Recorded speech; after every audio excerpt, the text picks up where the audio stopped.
Well, ladies and gentlemen, my pleasure to introduce NASCAR Next, NASCAR Home Track, and multi-time limited late model winner from Motor Mile. Yeah, I kind of told him everything up until last year when you went west, so that you could kind of go ahead and have a seat with the mic.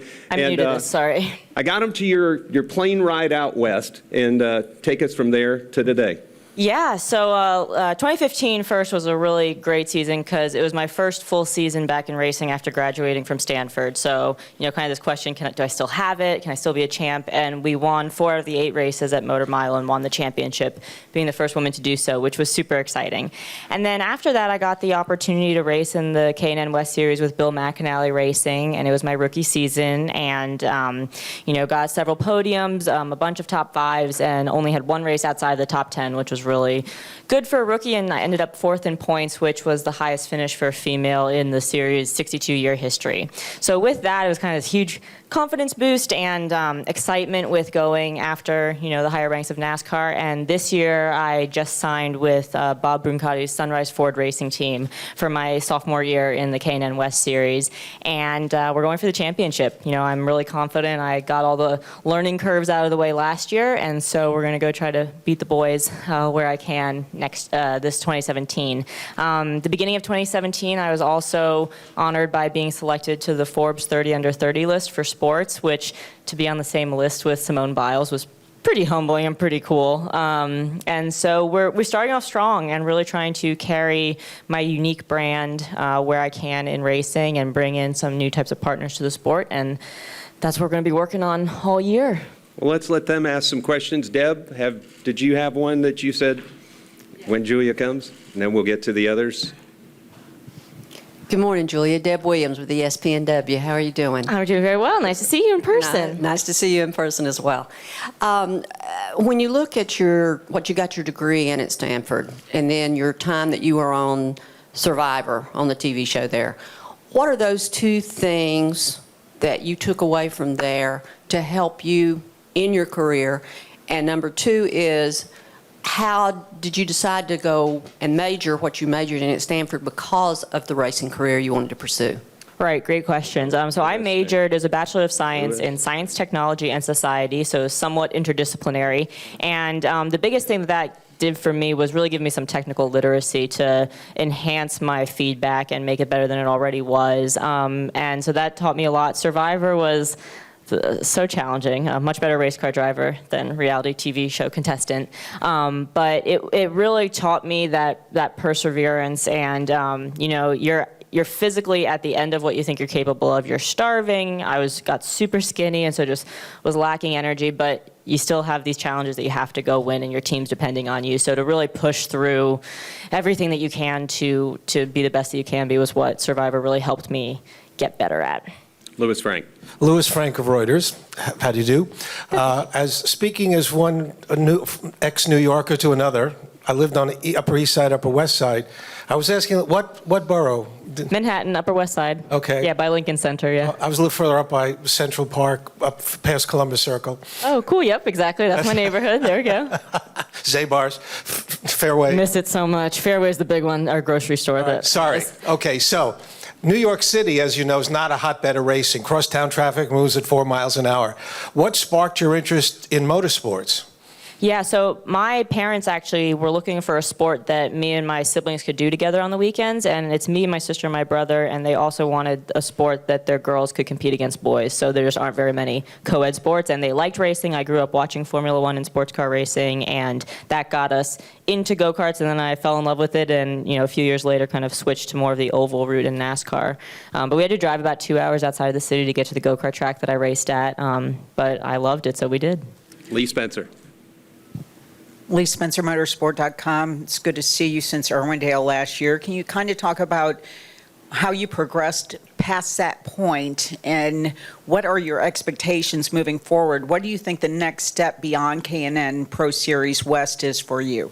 Yeah, definitely. So Irwindale was the start of the season in 2016, and we ran close up to the top 5, and then got 8th. And from there, I really wanted to get consistent finishes, get into the top 5, which we did a few races later, get onto the podium, which we did, just a little shy of the win. But I want to win. I'm going for the championship this year. I think I can do it, and trying to move up to the trucks and the other national series as soon as we can. Stan. No, go ahead. Go ahead. Hey, Julia, Jeff Gluck from jeffgluck.com.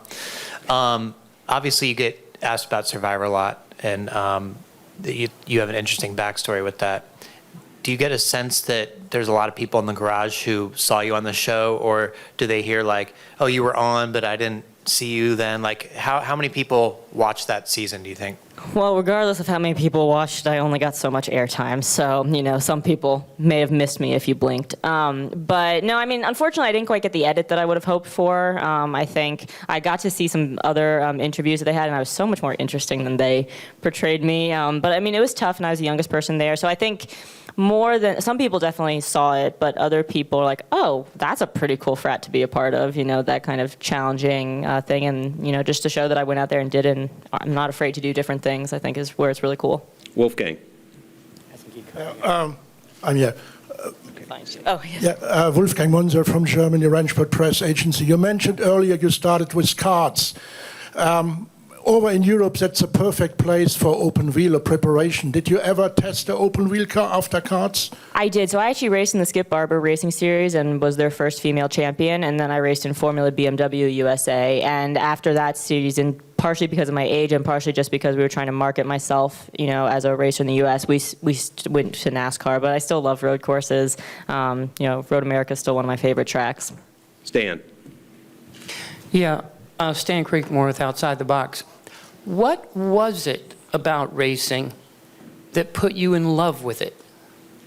Winning. And that's a pretty awesome feeling. But more so than that, for me, it's always been kind of putting together a puzzle. And, you have to make sure the kart's perfect. You have to make sure you're perfect and the setup is perfect and the conditions, you don't get taken out. And so this kind of part luck, part preparation puzzle that it was always really interesting to me physically and then also just from a mental standpoint. Chris. Chris Knight, CatchFence.com. Hi, Julia. Hi.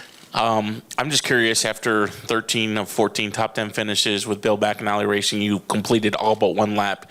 You prompted a move to Sunrise Ford Racing, which doesn't seem to have the expectations or the mindset to compete at the level that Bill McAnally does. What prompted the move?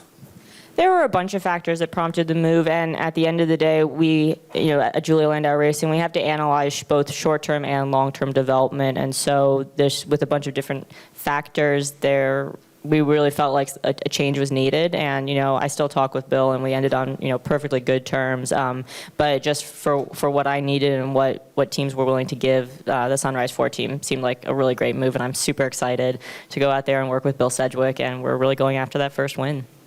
Next question, Tom.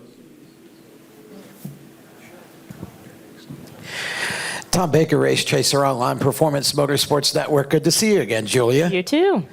Talk a little bit about going from racing to Survivor, back to racing, and now that ascent to and through the K&N series. What's it been like for you as far as just an adjustment from one thing to another, all while trying to focus on doing so well in school as you did as well? That's a pretty hefty schedule.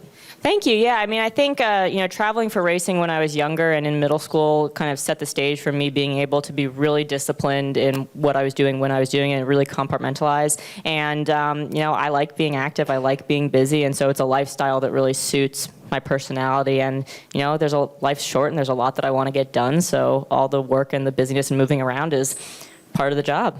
Last question. Hi. Kelly Morrison, NASCAR Preview and Press Guide. With all your success last year, being honored with the 2016 Driver Achievement Award, being named the series top breakthrough driver, and being featured in Forbes 30 Under 30, how do you plan on changing the game in this upcoming season? First and foremost, winning. That's what I plan on doing. But really, I think showcasing all of the other aspects of building a racing career that go into racing and really showing the off-track stuff and the fan stuff. And just, elevating myself. I have high expectations for myself, and my team has high expectations for me, both from a Julia Landauer Racing and from a Sunrise Ford perspective. And we just want to show that I can do it too, that women can do it too, and that the unexpected participant can really exceed and excel with a lot of hard work and luck and collaboration. Well, thank you for joining us this morning. Julia Thank you, guys. Landauer. Coming up next, we will have the president. How are you? Good to see you. All right, welcome to the stage. NASCAR's 14-time most popular driver, 2-time Daytona 500 winner, recently became a married man, Dale Earnhardt Jr. Nice to see you. Welcome. Thanks a lot. It's good to be here, and appreciate it. Excited, to be here for Media Day, and which is new for me this year. Usually, you kind of tell everybody Daytona will get here when it gets here, but I'm excited about the season. It can't get here fast enough. So, really thankful to be back and to be working, and can't wait for opportunities to test at Phoenix in a couple of days, and then get on to Daytona and get to work. All right, one non-serious question, then we'll open it up to the crowd. Who has a better beard game going on right now, you or Jimmy Johnson? Jimmy, I told him. He sent me a picture of him skiing, and I said, man, he said, I'm getting ready to knock his beard off. I said, you better have that in Daytona because you get more drafting help. So I said, that's a badass beard, and I'd keep it if I were you. So he's hung on to it. I don't know if he's just taking my advice or what, but I'm certainly pro beard, and if I'd have known he was going to come so strong, I would have worked on mine a little more. Amy's got me keeping it pretty short these days, but I certainly do envy what Jimmy's got going on. It's awesome.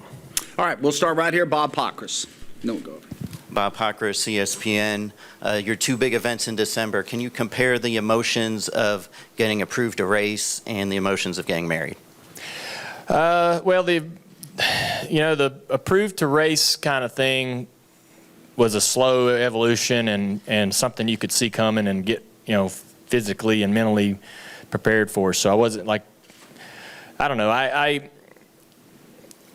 you have to get, to get approved to race is one thing, but to decide to race is another. Mentally, you have to make the decision if you want to keep racing. And if you want to keep racing, you got to go in 100%. This is the top elite, series of motorsports in North America. And if you're going to be out there, you can't do it without 100%. So I had to, answer a lot of personal questions of myself and just really, buy in. So all that was a big process, and I'm really happy with what I've decided to do. But it wasn't that emotional. Getting married has been, incredible. I wish I had figured all this out sooner. I'm frustrated with myself that I took so long to grow up, and because I got an amazing wife, and she's changed my life. She's really helped me as a person become better on all fronts. Personally, and all my friendships and relationships, how I react with people and treat people, and obviously being in my professional life, she's helped me as a driver, and so it's been great. So just hoping to enjoy what's left of my career, and hopefully I get to make the decisions on that myself, as far as how much further I race, and going to start a family and all that good stuff too. So got a lot of things to look forward to. Really excited about my future. All right, let's go over here. We'll go Kenny and Holly, and then we'll hop to the other side of the room. Kenny Bruce with NASCAR.com over here, Dale. First of all, Jimmy has more gray in his beard, so I don't know how you want to take that. But this is not really a what did you miss about last year, but because the package has changed again going into this year, so that's kind of an unknown. What is the one thing that not racing the last half of last year, how was that detrimental to what you're trying to do this year? Detrimental. I think that if you look at,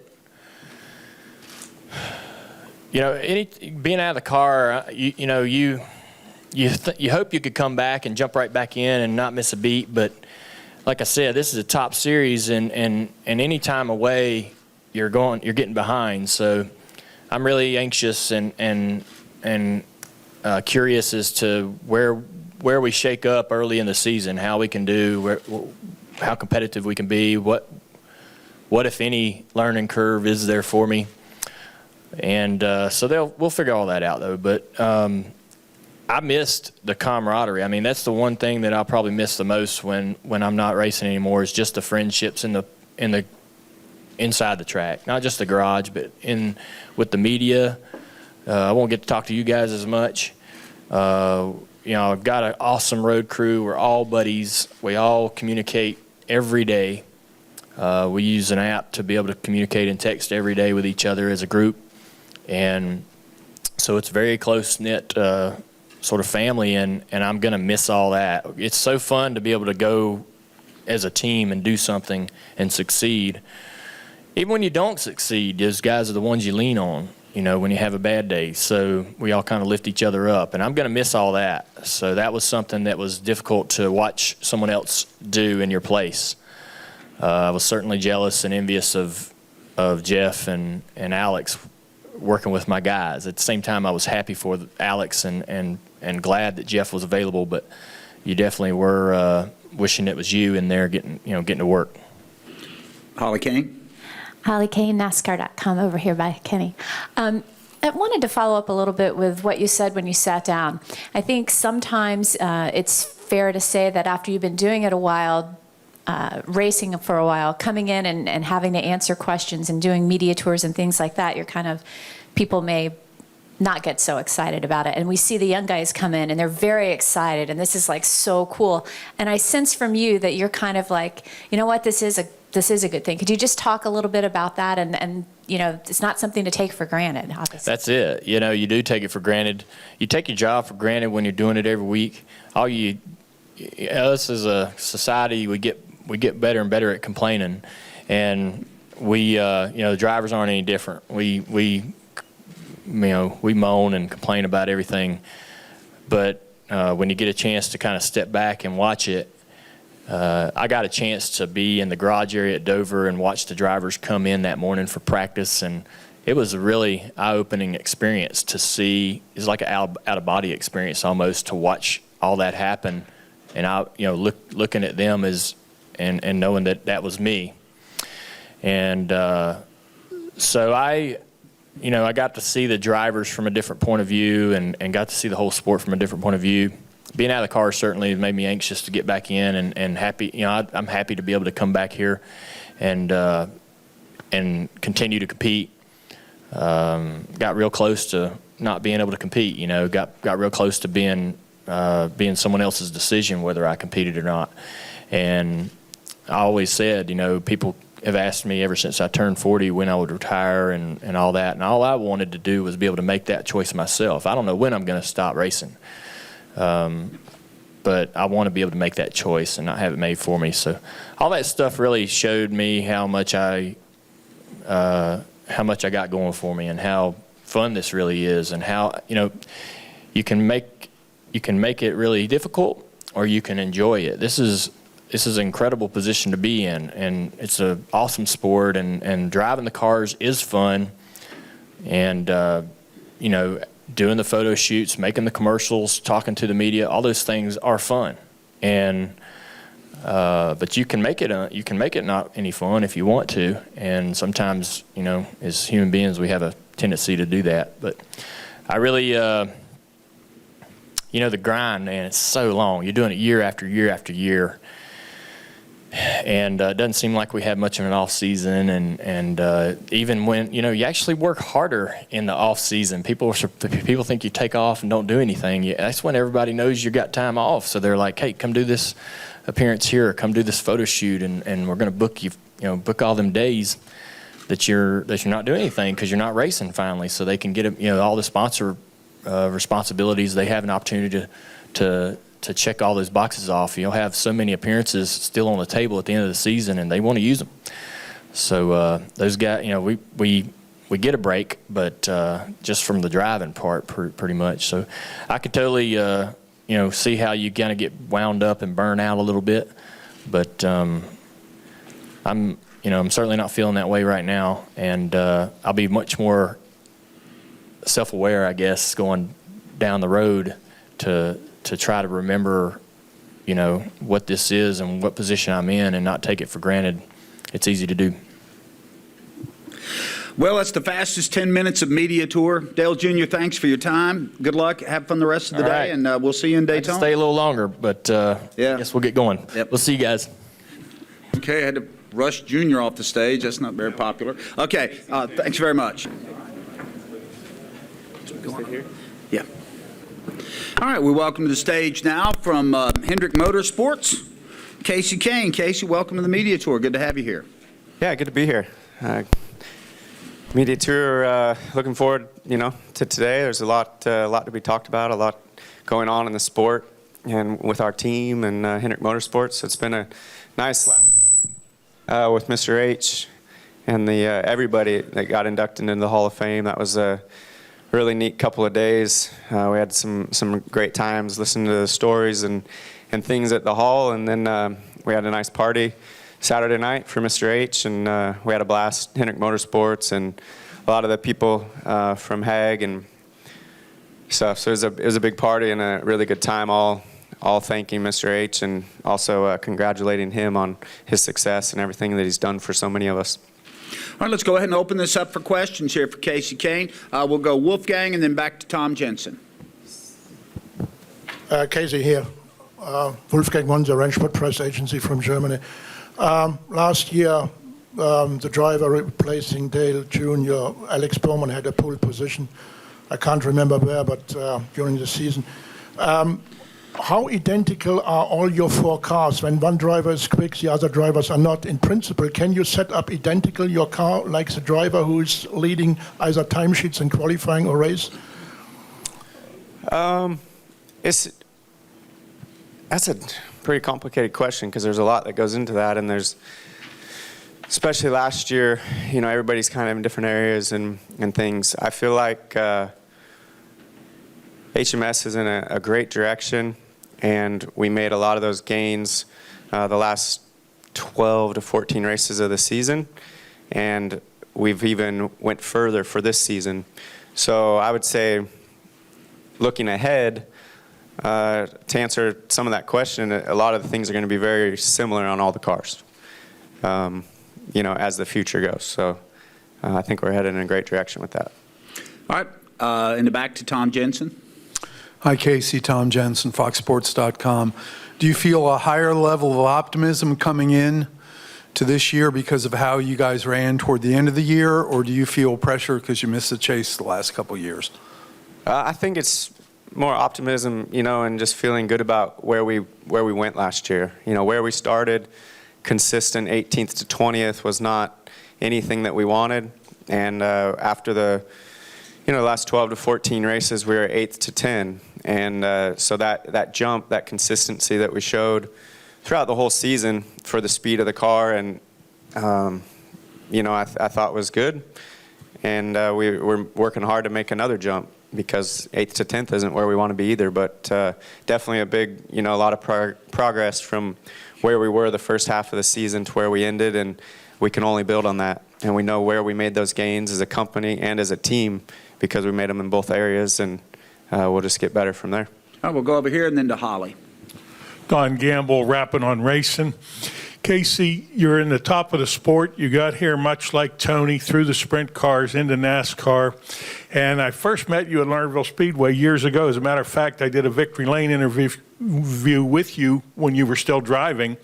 But I think it was 2 years ago, I was fascinated. You were at the track, and you would think you'd want to see everybody or they would want to see you, but you were standing in turn 3 as a car owner watching your driver. You were just a fan that night.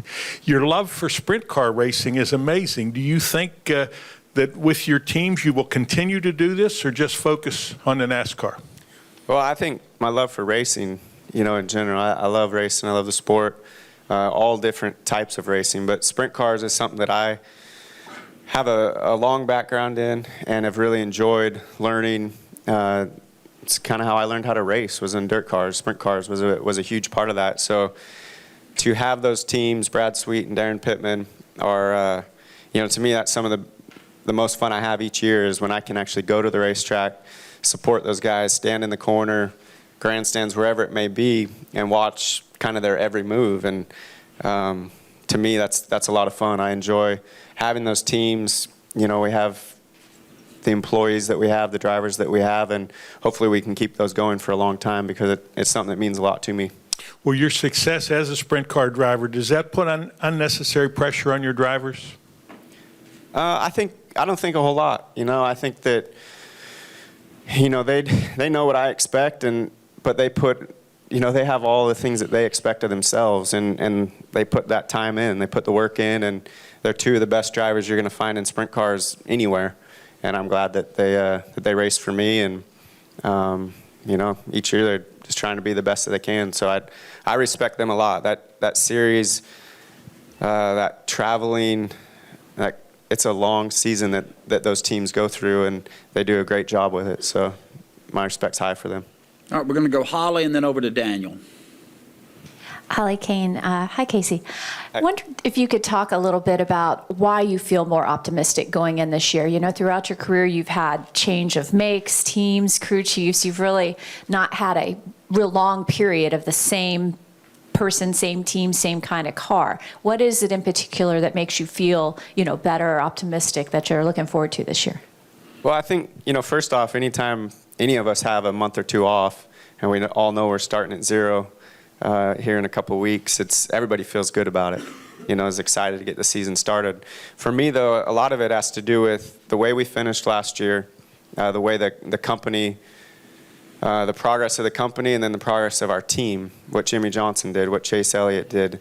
Those things to me were key, and they were highlights. And our 5 team did the same. We made a lot of gains, and we're much stronger the last 12 races of the season. So since Homestead, since Monday after Homestead, I've been with Keith, I've been with our engineers, and all of us as a team, from the pit crew side to the road guys, the guys building the cars, we've been a team, and we've been working to progress in those same areas that we made the gains in, and we've had a couple months to do that. So I feel like that is, a lot of hard work. Everybody's working hard, but for us, we're going in the right direction, and it's going to show this year, and I'm looking forward to that. Dale McFadden with NBC Sports. We have a pretty impressive rookie class coming in this year. If remembering back to the weeks and months ahead of your first full-time Cup season, what were the strong emotions that you were feeling, or the thoughts that were on your mind, and who were you leaning on going into this very big part of your life? Yeah, it was all really new to me and really fresh and exciting. I had Bill Elliott and Ray Evernham to really lean on and work with. Tommy Baldwin was my crew chief. He was super open and communicated a lot, so that was really nice early on to have people like that, just lots of information, lots of things to pull from. And I was, I'd ran one full year Busch Series, and was hoping that I could figure out a Cup car, but really didn't know because I didn't get to run any races prior. So we did some testing, felt great testing, and was just really looking forward to the season. And we were good right from the start. We'll go over here and then really happy with that. Sorry about that. We'll go over here and then we'll try to get to Chris here. Jordan Bianchi, SBNation.com. Kasey, is there a specific performance goal you want to meet this year? Is it 1 win, 2 wins, or any certain number or barometer? Yeah, I think winning would be great. And that's definitely where we want to be. I think that's where everybody wants to be. You have to win in this sport. You have to run up front. You have to lead laps.